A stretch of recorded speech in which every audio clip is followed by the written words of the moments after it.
This channel does not promote any violent, harmful, or illegal activities. All content provided by this channel is meant for an educational purpose only. যদি MDH kitchen king কিচেনে থাকি তো আমরা যা ইচ্ছে তৈরি করতে পারি। বেগুনের ভর্তা, আলু কপি, ভিন্ডি মশলা, আরো অনেক কিছু।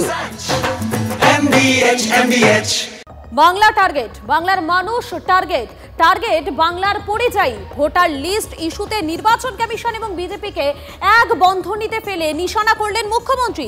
তার মতে এটা ভয়ঙ্কর খেলা, এনআরসির চেয়েও নাকি ভয়ঙ্কর। আর এই ইস্যুতে পাল্টা সুর চড়িয়েছে বিজেপিও।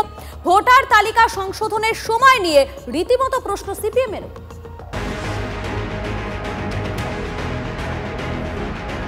Bengal is targeted, and after that all the state will be targeted, and they will capture the election through election commission and the agencies. উনি বুঝতে পারছেন যে সবটা স্মুথ হবে না, কারণ ওনার তো নিজস্ব একটা ক্যাডার ছিল আরিজ আফতাব।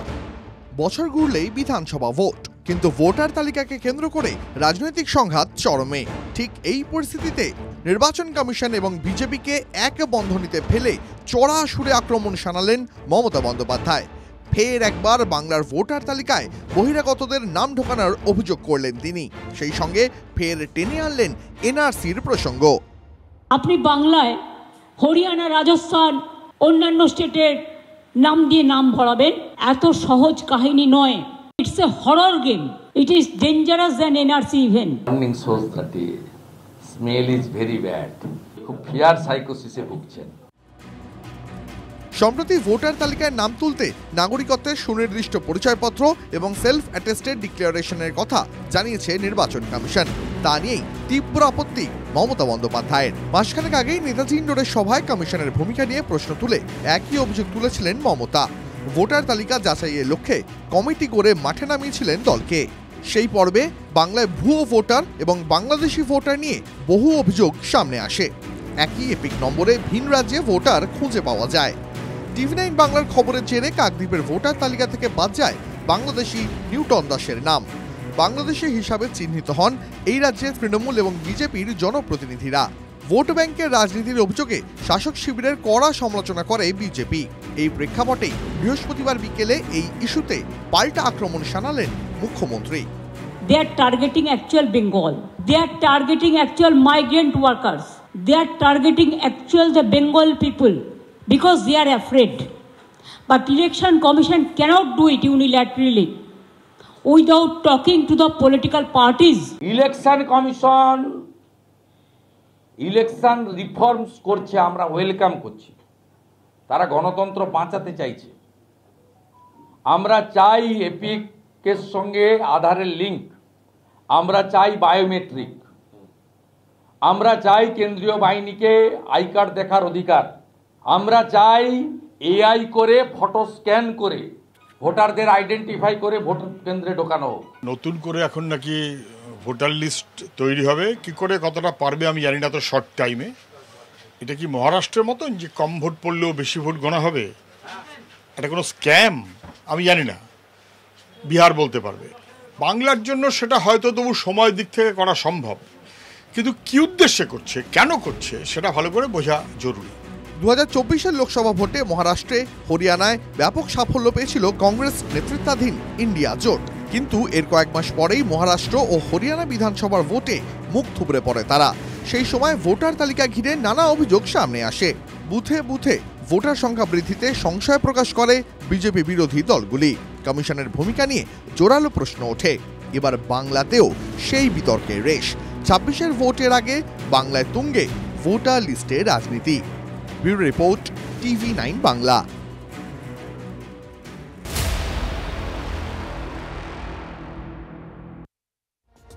ভোটার কার্ড এবং আধার কার্ডে ঘুঘুর বাসা, আর কাকদ্বীপ যেন নিয়ম ভাঙার ঠিকানা হয়ে দাঁড়িয়েছে। হ্যাঁ, কাকদ্বীপে আগে আপনাদেরকে দেখিয়েছি ভুয়ো ভোটার কার্ডের খবর, এবার সেখানে ভুয়ো আধার কার্ডও হচ্ছে। এবং তাই নয়, দুই প্রসূতি কি করেছেন, এই ভুয়ো আধার কার্ড দিয়ে বার্থ সার্টিফিকেটের আবেদন করে না, তখনই বিষয়টা নজরে আসে। ভুয়ো আধার কার্ডের জালিয়াতির খবরটা তখনই প্রকাশ্যে আসে। ইতিমধ্যে ওই দুই প্রসূতি এবং যে সাইবার ক্যাফে থেকে ওই ভুয়ো আধার কার্ড তৈরি করা হচ্ছে সেই মালিকের বিরুদ্ধেও এফআইআর দায়ের হয়েছে।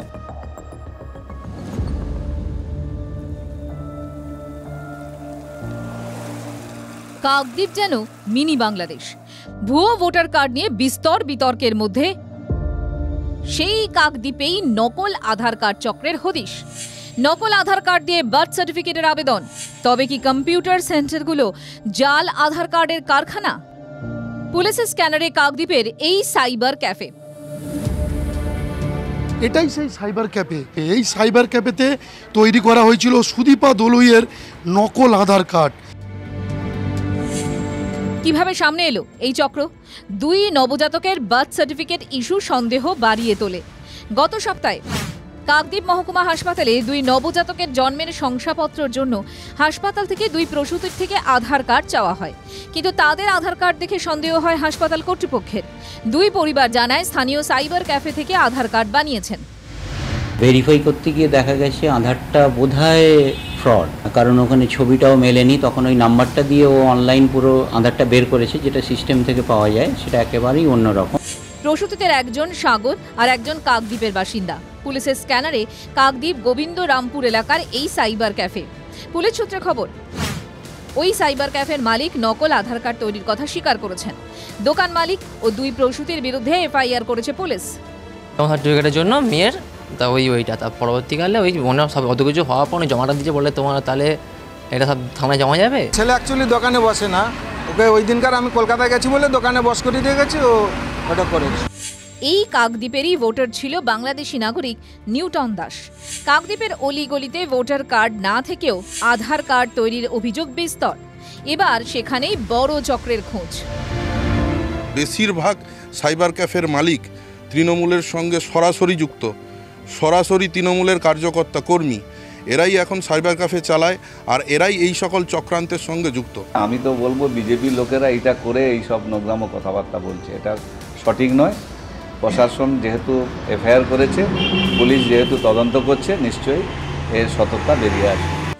জাল বার্থ সার্টিফিকেট ইস্যু করে আপাতত শ্রীঘরে গোসাবার পাঠানখালী পঞ্চায়েতের অস্থায়ী কর্মী, তার সঙ্গে স্ক্যানারে এক হাতুড়ে চিকিৎসকও। আর এই প্রেক্ষাপটে দক্ষিণ 24 পরগনার আর এক প্রান্তে আধার কার্ড নিয়ে বিস্তর জালিয়াতির অভিযোগ।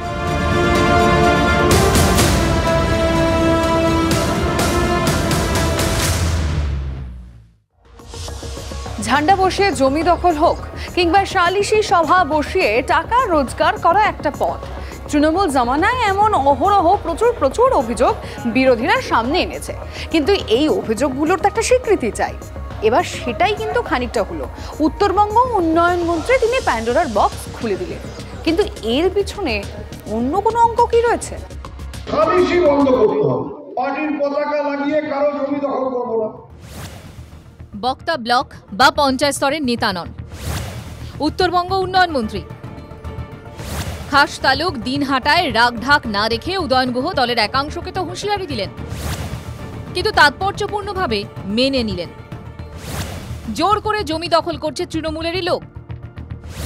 বিতর্ক বাড়িয়ে উদয়ন মানলেন সালিশি বসাচ্ছে তৃণমূলই।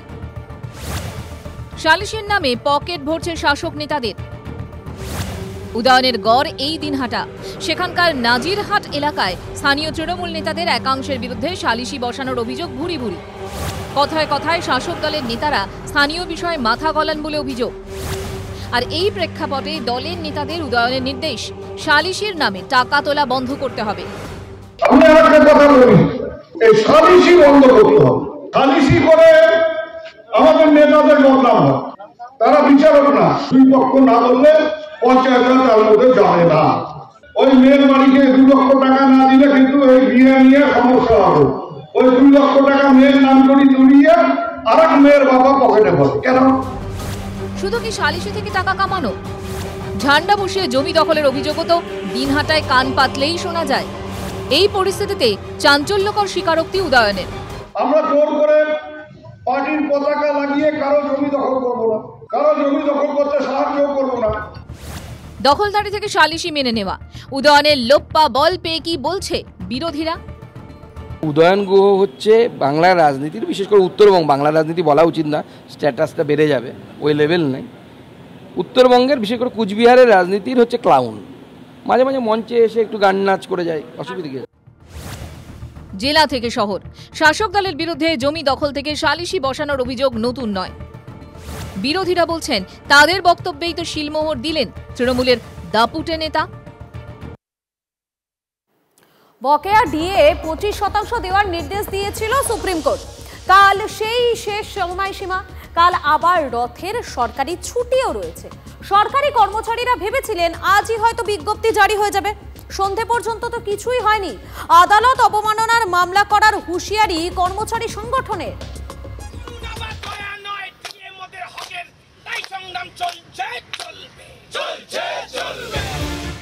16ই মে সুপ্রিম কোর্টে বড় ধাক্কা খায় রাজ্য সরকার। সরকারি কর্মচারীদের বকেয়া ডিএর 25% দেওয়ার নির্দেশ দেয় শীর্ষ আদালত। মামলাটি পঞ্চম বেতন কমিশনের বকেয়া ডিএ সংক্রান্ত। 2009 থেকে 2019 10 বছরে বকেয়া ডিএর 25% দেওয়ার নির্দেশ দেয় সুপ্রিম কোর্ট। ডেডলাইন শেষ হচ্ছে 27 জুন।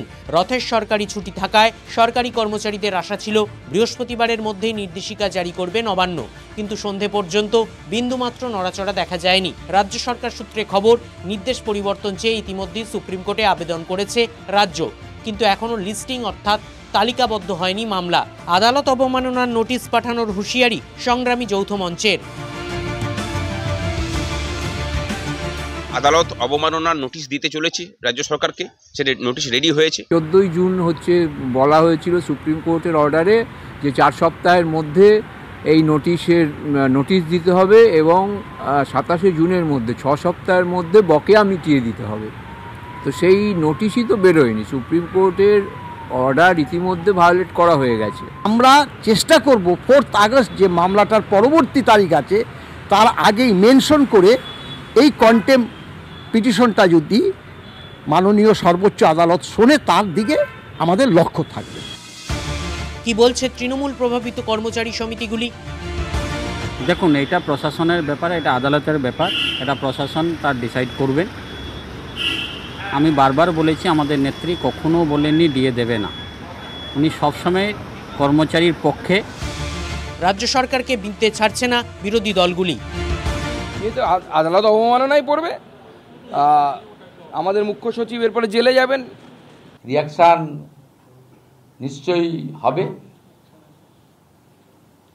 আর উনি যদি ভাবেন উনি যে কায়দাতে পশ্চিমবঙ্গটা চালান ঠিক সেই কায়দাতে সুপ্রিম কোর্টটা চালাবেন, তাহলে খুব ভুল করবেন। সরকার মেলা খেলা ফষ্টি নষ্টি তাতে আগ্রহী, মানুষের কি হবে আর কর্মচারীদের কি হবে তাতে আগ্রহী নয়। কালীগঞ্জেও পোস্টাল ব্যালটে তৃণমূল বিরাটভাবে এগিয়ে, অর্থাৎ যারা দায়িত্বশীলভাবে সরকারি কর্মচারী কাজ করছেন তাদের সমর্থনটা কিন্তু এখনও মুখ্যমন্ত্রী মমতা বন্দ্যোপাধ্যায়ের পক্ষে রয়েছে। এই বিতর্কের মধ্যেই কলকাতা হাইকোর্টের নির্দেশ মেনে ষষ্ঠ বেতন কমিশনের পূর্ণাঙ্গ রিপোর্ট প্রকাশিত হয়েছে। কমিশনের সুপারিশ ছিল রাজ্য সরকার তহবিল অনুযায়ী ডিএ দিতে পারে, কেন্দ্রীয় সরকারের পে কমিশন মেনে মহার্ঘ ভাতা দেওয়ার প্রয়োজন নেই। কমিশনের চেয়ারম্যান অভিরূপ সরকারের ভূমিকার সমালোচনায় সংগ্রামী যৌথ মঞ্চ।